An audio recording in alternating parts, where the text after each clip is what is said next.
Martin Lipton, good morning to you.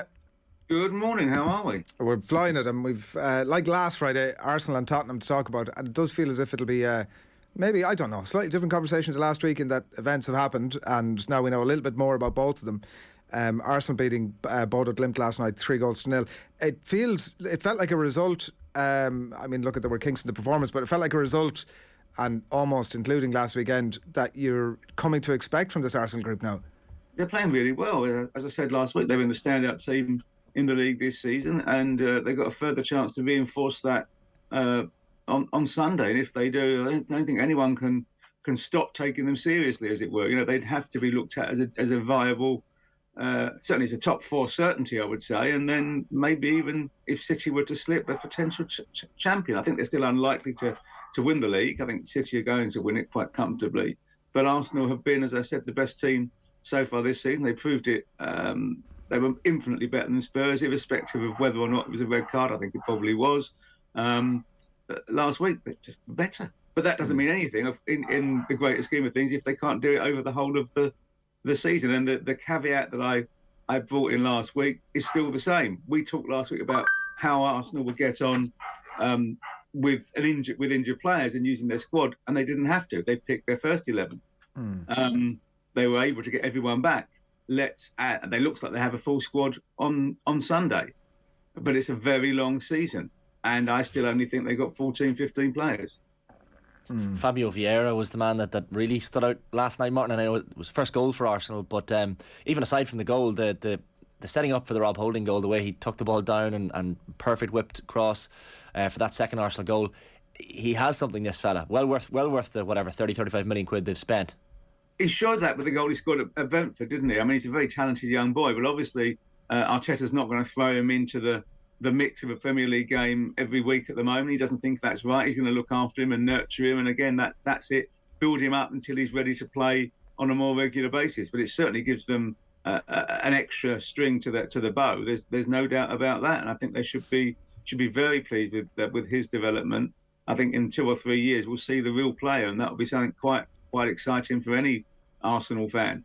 Of that, I've no doubt. Like a rare start for Adrian and Nketiah, in from the cold a little bit maybe, but people almost forget, and I kind of only noticed this morning reading the back of the papers, like 12 goals in his last 15 starts for Arsenal, and yet you look ahead to Sunday against Liverpool, he will inevitably be sitting back on the bench. So must be frustrating for someone like Adrian and Nketiah, such a great talent, and when he does start for Arsenal, he's usually very good. So it's a tricky one for Mikel Arteta. It is. I mean, he was out of contract. It looked like he was going at the end of last season. There was a bit of a U-turn to give him a new deal. I think he was prepared to move on at that point, and it obviously hadn't happened.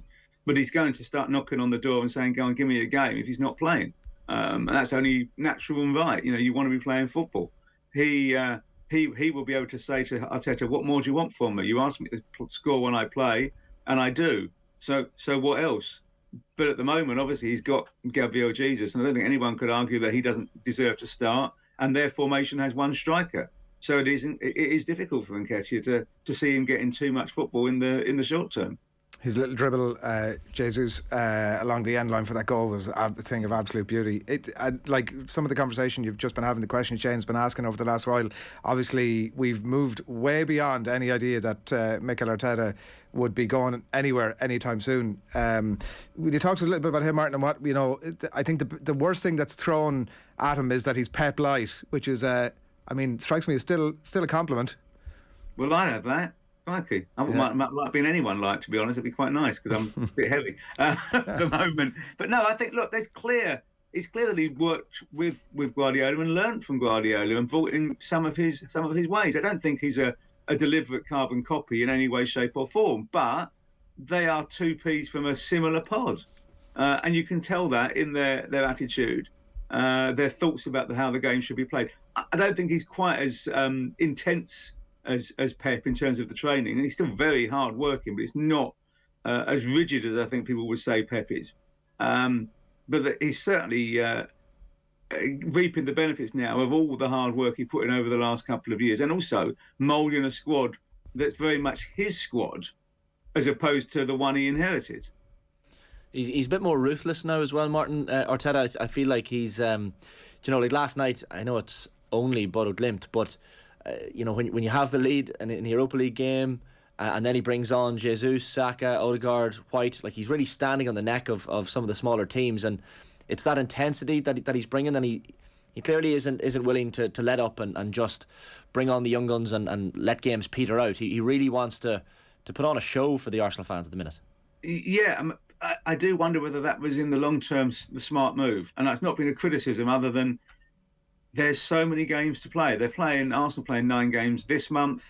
They're going another couple, 2 or 3 before the World Cup break, and then they're going to have to play 24 league games plus domestic and European Cups. We could be looking at 40 games after Christmas, and you can't keep on pushing players through. There's a genuine fear amongst at the top of the PFA in this country that there's going to be an epidemic of injuries because players are going to be overplayed this season. I would, if I'm 2-0 up at home, and I'm Gabriel Jesus, I'm thinking I wouldn't mind having just sitting here for a bit. We've got Liverpool on Sunday. I don't need a half hour run out, but maybe at the moment, because everyone's feeling so positive, they just want to play. They want to be part of it. And he's working on that basis. I just wonder if, come an injury crisis, which could happen, they might escape it. They might go through the entire season without any injuries. But if they do start picking up stress and strain injuries because of just wear and tear, things like that might be complicit in that. Yeah, it's been a while since we've previewed Arsenal Liverpool, and felt that maybe this could be Arsenal's time. But it does feel as if, given form lines coming into the game, the fact that it's obviously a home game for Arsenal, that I don't know what the odds say, but they must be slight favourites. I would say so. I say 55-45, maybe 60-40. Liverpool aren't in great nick, and they played better, I thought, in midweek against Rangers, but they were against a fairly ordinary Rangers side. They are a long way away from their best, and that means there's a vulnerability which Arsenal can exploit, particularly knowing that as you do that, Arsenal are going to try to get on the ball and force the pace of the game and ask those questions that we know at the back Liverpool don't like answering. And that's going to be the critical thing. And in previous games, even over recent seasons, Arsenal have huffed and puffed, and they've then run out of wind pretty early, and Liverpool picked them off quite comfortably. Now, I don't think that will happen this time. It may, of course, but I don't think it will. And Liverpool, were they to lose, with City presumably beating Southampton, I think they're playing, that gap becomes huge, doesn't it? It's big enough as it is now, but that you would struggle to find a way of justifying an argument that Liverpool can make it up. And again, the mentality of Liverpool then changes completely because they're not playing for the title anymore. The longer it goes on, Martin, with Arsenal staying around about the top of the Premier League table, do you get the feeling that the Europa League will take on less significance for them as the league takes on more significance, or if they keep the results going, or is the Europa League a serious shot at a trophy for Mikel Arteta? If they're not the favourites to win that trophy, I don't know who is, because they're definitely the best team and current form in that competition, and that would be in itself a vindication, because also it's just in case they blow up in the league. I'm not saying they will, by the way, but just in case you win the Europa League, you're in the Champions League next season anyhow. The trophy itself is actually worth less than the prize that it leads to in many ways.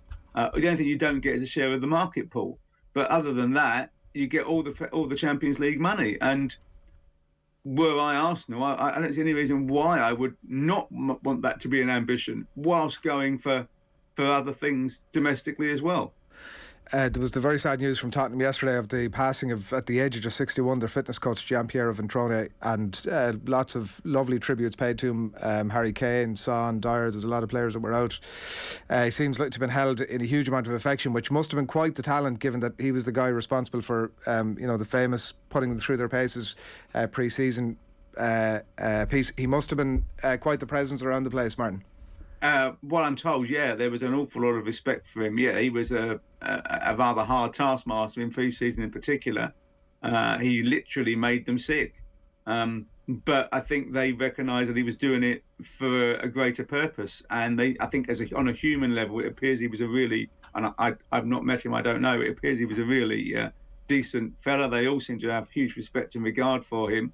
And this would have been a huge and devastating blow to the club, one that will have rocked the club over the last 24 hours or so. I mean, the fact that they cancelled the press conference yesterday with Conte was no surprise. I thought that was going to happen because obviously he's one of his closer acolytes, and it will be a blow. But they're professional footballers, and they'll talk about winning the game in his memory, I assume, against Brighton. That will be the aim, and then they can dedicate it to him. And I know that's a trite thing, because nothing can compare to the loss of someone in these circumstances. But that's the nature of professional sport, isn't it? You often look for a galvanising cause. When we had you on last week, we were talking about, there was a headline at the back of your own paper in The Sun about Conte putting pen to paper, and you were saying, look, this is a good situation for everybody. But I mean, like, you take the results of the last week and you pair them with obviously the Sporting result last month. I know the Leicester result is there as a bit of it looks in the context of everything else to be almost a bit of an outlier, and maybe not a great reflection on Leicester more than anything else. But again, another blank during the week. The result obviously from Saturday lunchtime against Arsenal, which will have bitten deep for Spurs fans. And they have Brighton this weekend, and like, they're flying it. So what's a result there? Like, maybe a draw is a good result. They have Frankfurt again obviously next week. They have Everton. They have United to come. So a couple of sticky patches there. We could be talking over the next couple of weeks about a very different conversation about this Tottenham team, and maybe about Conte. No, don't think so. There's no question that the club want Conte to stay long term. They haven't played well this season, but they still, look at the table. They're third in the league. They've lost 2 matches in all competitions. I think most of them will take that. Look where they were last season, a total and utter mess. They're not that now. They're actually missing Kulusevski more than I think people anticipated, since he's missed 2 games, and that's shown. They lack that extra thrust. Son isn't playing very well despite his hat-trick. And I think there's a call from fans to consider changing shape and going to a midfield, a 3 in the central midfield, which would include Bissouma playing. But whenever you don't win a match, fans get the hump at every club, even if it's a couple and 2 games. Oh dear! And then they win the next match, and people start to think, calm down. I'm fairly happy with where Tottenham are. I just wish they were playing a little bit better, but that happens in a season. And there's certainly no sense of panic or drift or inertia there. They just think it's part of the ebb and flow of the season. The Matt Doherty question kind of took a lot of headlines over here, Martin, in Ireland, understandably, when Antonio Conte brought him up in the press conference. And just so I can quote him directly, he said, also, Doherty last season played every game. Now, I'm not seeing him in the right way to start the game. I'm not stupid. I don't want to lose. I tried to pick the best team. Now, maybe these comments are taken out of context. Maybe there's a minor language barrier and he didn't say what he meant to say. But from one perspective, it seems like he was quite damning about Matt Doherty. Well, it looks like he hasn't recovered from the injury, doesn't it? Simple as that. The injury has taken its toll, and that sometimes that can happen, because he was playing really, really well until he got injured. But then he was out for quite a while, and certain players take longer to return and recover from such things than others. The other thing, for all the stick that Emerson Royal gets, and he deserved to be sent off, he's actually been pretty consistent this season and much better than last season. So you get Royal, who's played relatively well and is fit, versus Doherty, who he trusts as a player when he's right, but he doesn't think he's right, and Spence, who he doesn't quite think is ready yet. So you pick the one who's ready and available. Except, of course, this weekend and the next 2, Emerson Royal isn't available. So it'll have to be Doherty or Spence, and I would have thought it'd be Doherty. I mean, he could try and play Perisic on the right again. That didn't work against Leicester. So my assumption would be that it would be Doherty. And is your assumption or your expectation on Saturday evening that the goals start to come back, that Tottenham get all this right again? I mean, who knows with Brighton at the minute, but as I said, they do look good, but that the train gets back on track? Honestly, I've no idea. I mean, I remember when they went down to Pochettino and got absolutely thumped 3-0, and it was basically the beginning of the end, if not the middle of the end, for Pochettino. Other seasons, last year they won 2-1 away at Brighton, or 2-0 away, and then lost 1-0 at home. Brighton were a good team, and they caused problems for anyone, and it wouldn't shock me if they got a result, as they did at Liverpool last week. Spurs just need a goal, I think, at the moment to get themselves going. I thought they were much better on Tuesday night than they were at Arsenal, despite not scoring. I thought there were 4 or 5 occasions when it just needed a touch in front of goal. And with that quality of striker, they're going to score. I mean, they are still the third highest scorers in the league. It's not as if they're falling apart. Really interested to listen to Peter Crouch talking about the Tottenham style of play under Conte in the last number of days, Martin, where he talked about the getting chances in the counter-attack, but he felt that they maybe defended too deep. He'd like to see them be more expansive and progressive. I think he used the word aggressive as well. Like, what's your take on that? And I know Conte is maybe not going to be combing the papers reading to what Peter Crouch thinks of his playing style, but I mean, Crouch compared it to the style that he had at Stoke when he was playing there. So is it a style of play that you think needs altered in any way? I don't think it really compares with the way Stoke played, I've got to be honest. It's an interesting argument from Peter. I think that the fans definitely would like that extra body in midfield. I think they feel that that's where there's a lack of intensity at times at the moment. And were that to happen and not work, then you look at it. But we know with Conte, he's going to play his way because his way has always been successful for him. And relatively recently successful for him. Not as if he was only successful 15 years ago. We're talking about in the last 4 or 5 years. Chelsea played a relatively reactive way and won the title comfortably in 16-17. He knows what he wants to do and he'll keep doing it his way. And he trusts that at the end of last season, in fact, this year, I think only City have got more points than Spurs. It's not as if they've been struggling all season. All year. They've just had a little blip in the last week or so. Martin, thanks a million. Thanks, take care. Thanks a lot, Martin Lipton, footballer.